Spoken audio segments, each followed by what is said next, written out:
இனிய தமிழ் நண்பர்களே வணக்கம். வாங்க நம்ம இன்றைக்கி ஆப்பத்துக்கு ஒரு வெஜ் பாயா செய்ய போகிறோம். அதுக்கு வாணலில் எண்ணெய் ஊற்றி பட்டை, லவங்கம், கிராம்பு, இலை 2 போட்டு சோம்பு போட்டு தாளிச்சிக்கலாம். தாளிச்சிட்டு வெங்காயம், தக்காளி, புதினா, கொத்தமல்லி போட்டு நல்லா வதக்கிக்கலாம். சுருளை வதக்கிப்போம். வதங்கின பிறகு நம்ம எடுத்து வச்சுருக்க இஞ்சி பூண்டு பேஸ்ட்டு போடுங்க. பாயாவுக்கு இஞ்சி பூண்டு பேஸ்ட்டு தான் ரொம்ப தேவை. அதனால் அது நிறையாவே போட்டுக்கலாம். பச்சை மிளகாய், நம்ம தேவைக்கேற்ப காரம், மஞ்சத்தூள், கரம் மசாலா போட்டு நல்லா பச்சை ஸ்மெல் போகிற அளவுக்கு கொதிக்க விடுங்க.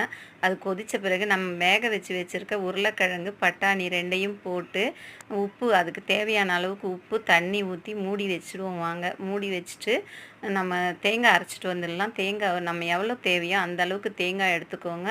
தேங்காய், மிளகு, சோம்பு இந்த 3யும் போட்டு மிக்ஸி ஜாரில் அரைச்சிட்டு வந்துடுவோம். அரைச்சிட்டு வந்து இந்த குழம்புல ஊற்றிடலாங்க. ஊற்றிட்ட பிறகு ஒரு 5 மினிட்ஸ் கொதிக்க விட்டு கொத்தமல்லி தழையை போட்டு இறக்குனோம்னா பாயா